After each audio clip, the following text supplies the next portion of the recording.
as we've been talking a lot about the life and impact Buddy Ryan made on football.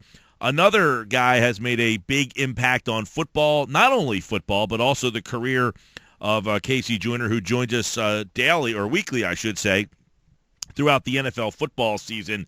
And Peter King over at MMQB is doing something pretty cool this week. It's a week-long tribute to Paul Zimmerman, affectionately known in NFL circles as Dr. Z. He's a football writing legend, and he is working in assisted living right now, facility up in New Jersey, where obviously he's not in very good health. And Casey Joyner is going to tell us a little bit more how you could help out Dr. Z, and a little bit about how he got Casey Joyner's career kind of off the ground there, Casey, and a pretty nice thing that you were able to be a part of, and Peter King over at MMQB as well. Yeah, it was great to have Peter put this together to help Z out. We did something a few years ago in 2009 when Z was he was doing some recovery and needed some additional things that weren't covered by insurance as far as to help him towards recovery, to try to maybe get him back to where he could do writing again. And back in 2009, there was a big fundraiser, and we sold a bunch of different things. We were able to raise some money and got him the additional treatment that he needed. Regrettably, it didn't do anything, but it was definitely it was something that was worth a shot to do. So definitely, Peter King stepped up big time. I admire Peter's work in all this area. Yeah, and if you could, for the people out there, Dr. Z, for me growing up, it's something that was like a weekly thing. That's what you went to. Times have certainly changed now, where everything is so daily. But if you could just talk a little bit about how he impacted not only you but the game of football. Yeah, the thing is if anybody in the audience hasn't read Dr. Z's his Thinking Man's Guide to Pro Football or New Thinking Man's Guide, he put out 2 different editions. Those books they're evergreen, is what Peter King called Z's work, and those books especially are a part of that. There were things, I'll tell you, I was struggling to identify a play a few years ago in a game. I was like, wow, that's an interesting different play. I've never seen something like that before, and I happened to run across something in Z's book. I was like, oh, Z described that 30 years ago. I mean, that's how evergreen and how forward-thinking he was. The depth to which he understood football is something that we don't have it in today, even with all the different analytics and all the different things we can do analyzing football today. Nobody gets into football as deep as Dr. Z did. So he's an all-time legend, and if people haven't read his work, I would start with those books, because you will be it'll be a wonderful experience for you. I know you also got a chance to contribute, for this piece this week. There, what are some of the things that touched you and helped you? And I believe, if memory serves, he was one of the guys that really discovered what you do. Yeah, he gave me my career break. I wouldn't have a career if it wasn't for Dr. Z.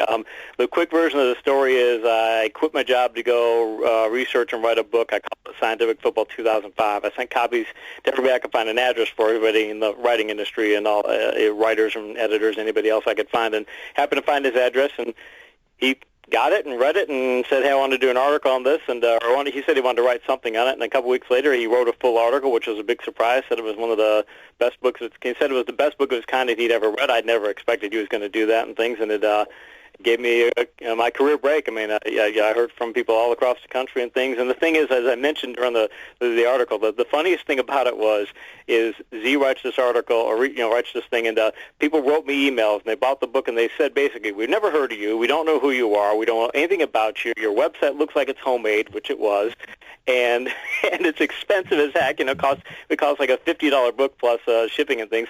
And they said, well, you know what? If Dr. Z says it's good enough for him, it's good enough for us. And that wasn't just people in the United States. People from 5 different continents, like 20 different countries, ordered this book. I mean, this guy had a worldwide impact.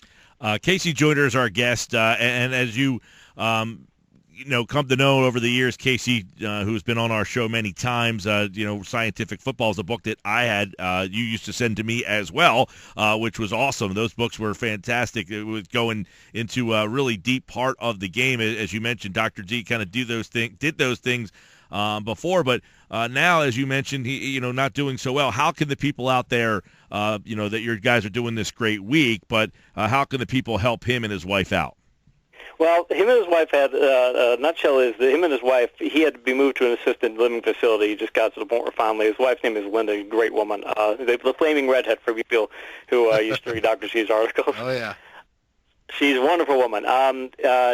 She finally got to the point to where she just wasn't able to. Because he's a former offensive lineman. He's a kind of big guy and things. So it got to the point where finally she couldn't care for him and had to put him in assisted living facilities. They had the story on Peter King's MMQB site goes over that they had some money saved in their house. They tell the story of a housekeeper, evidently, according to the story, stole the money, and so they're in kind of a tight spot, having to pay $100,000 a year for his assisted living facility. So Peter King's put together a fundraiser, a GoFundMe account to try to help them out and things. So if they want to contribute to that, you can find that on Peter King's his Twitter feed or in the MMQB article. It's also listed there. I've also posted a copy of it on my site, footballscientist.com. Really cool. It's a really, there's a GoFundMe page. It's over at MMQB, as Casey said. As he said, if you don't want to contribute monetarily, put Dr. Z, if you're a football fan, if you ever read any of his work, in your thoughts, and really good stuff from Casey. Casey, while we have you, I know you are kind of a historian of the game. You've referenced many times, older stuff, the Raiders and things in our conversations.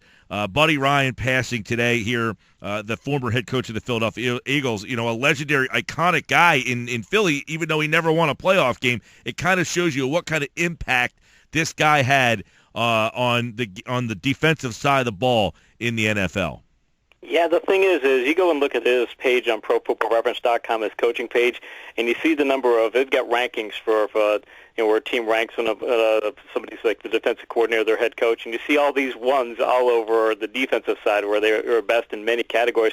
And the thing is Ryan's defenses almost invariably were always able to stop the run. And I happen to think that the way his 46 defense worked, because the 46 was designed first and foremost to stop the run, I think that his ability to implement that and other teams' ability to implement that, we talk about Bill Walsh getting offenses to throw the football and things.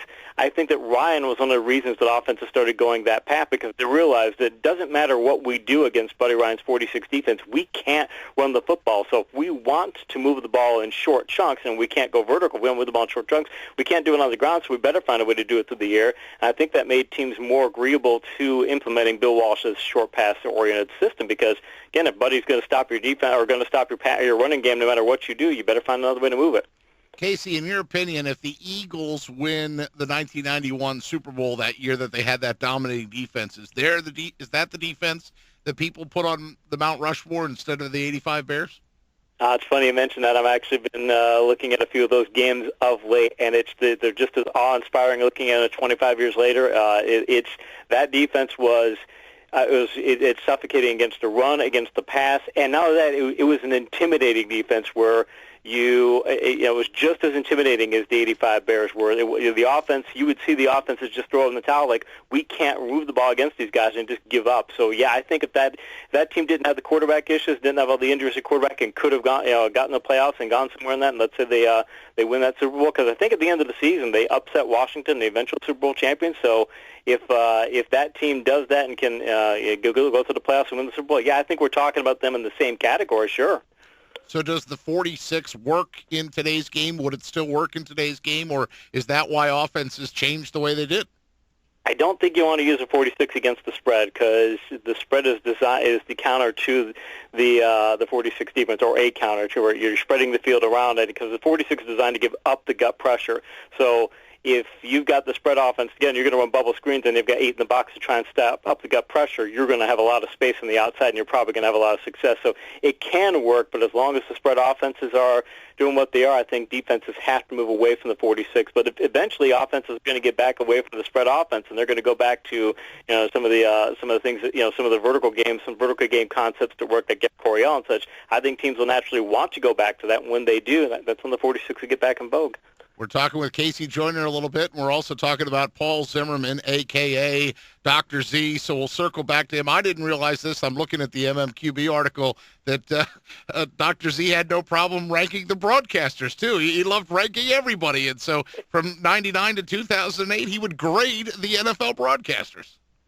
Yeah, in my scientific football book, I wrote a section about broadcasters and things, and not even thinking I'm writing it before I'm even thinking I'm going to send the book to her or anything, and we got to talking about that, and he said, it's fun to write this stuff. He said, but going after Nazis is like shooting fish in a barrel because they're so bad, it's so easy to do.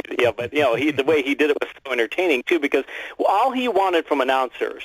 All he wanted to do is just pay attention to the game. Don't talk about yourself. Don't talk about your career. Don't talk about this other stuff. Talk about the game and try and tell us what's happening that we can't necessarily see on the screen. Because if we can see it on the screen, we don't need you to tell us that. Tell us something else. And the people who do that, he'd laud and talk about them. And everybody else, he rightfully gave them, gave it to him with both barrels. Hey, will you guys pipe down? That was like his one saying. Right?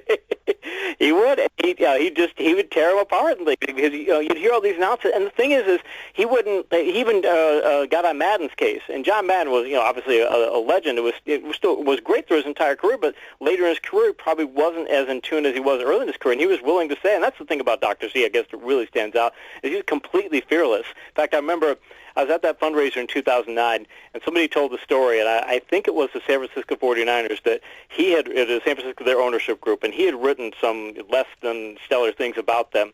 And when it came time to contribute to this, the 49ers evidently, made a contribution.